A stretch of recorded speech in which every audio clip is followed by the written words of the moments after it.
చంద్రగిరి నియోజకవర్గం తిరుపతి రూరల్ మండలంలో నివాసం ఉంటున్న పేదలకు గత ప్రభుత్వం మంజూరు చేసిన ఇంటి పట్టాలకు ఇళ్ల స్థలాలు చూపించాలని డిమాండ్ చేస్తూ సిపిఐ నగర కార్యదర్శి విశ్వనాథ్ ఆధ్వర్యంలో కలెక్టరేట్ వద్ద నిరసన చేపట్టారు. గత ప్రభుత్వం 14,000కు పైగా ఇంటి పట్టాలు మంజూరు చేసిన సిందేపల్లి ప్రాంతంలో 9,000 పట్టాలకు ఇప్పటికీ ఇళ్ల స్థలాలు చూపించడం లేదని విశ్వనాథ్ ఆవేదన వ్యక్తం చేశారు. కూటమి ప్రభుత్వం అధికారంలోకి వచ్చిన తర్వాత రూరల్ ప్రాంత వాసులకు 3 సెంట్లు, పట్టణ ప్రాంత వాసులకు 2 సెంట్లు ఇళ్ల స్థలాలు ఇచ్చి నిర్మాణం కోసం 5 లక్షలు మంజూరు చేస్తామని హామీ ఇచ్చినా అమలు కావడం లేదని విమర్శించారు. చంద్రగిరి ఎమ్మెల్యే ప్రజా సమస్యల పరిష్కారం చేస్తున్నామని చెబుతున్నా 9,000 మంది పట్టాదారులకు స్థలాలు చూపించడంలో నిర్లక్ష్యం వహిస్తున్నారన్నారు.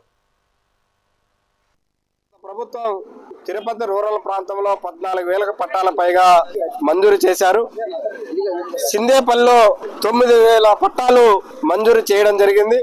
9,000 పట్టాలకు అక్కడ రైతులు కోర్టుకు పోవడంతో అక్కడ పట్టాలు ఇచ్చిన వారికి స్థలాలు చూపించడం లేదు.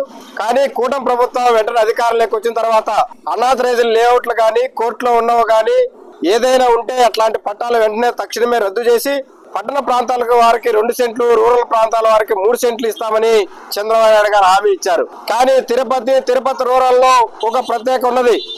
ఈ రోజు తిరుపతి రూరల్ ప్రాంతం 24 కిలోమీటర్లు 30 కిలోమీటర్ల దూరంలో ఇచ్చారు. కానీ అక్కడ ఇళ్ల స్థలాలు పట్టాలు ఇచ్చిన వారికి పట్టాలు ఇళ్ల స్థలాలు చూపించలేదు. కానీ Tirupati rural Chandragiri MLA, Tirupati MLA వీరిద్దరూ ఇంతవరకు 24,000 పట్టాలు ఖాళీగా ఉంటే 24,000 పేద కుటుంబాలు వీళ్ళిద్దరు ఎమ్మెల్యేలకు గుర్తుకు రాదని మేము డిమాండ్ చేస్తున్నాం. ఈరోజు సచివాలయాల చుట్టూ రోజు తిరుగుతున్నారు పేదలు. మీరు గత ప్రభుత్వం పట్టాలు ఇచ్చారు, మీకు ఇప్పుడు ఇల్లు రావని నిర్దాక్షరంగా సచివాలయాల నుంచి బయట పంపించే పరిస్థితి ఏర్పడుతోంది. ప్రభుత్వం తిరుపతి రూరల్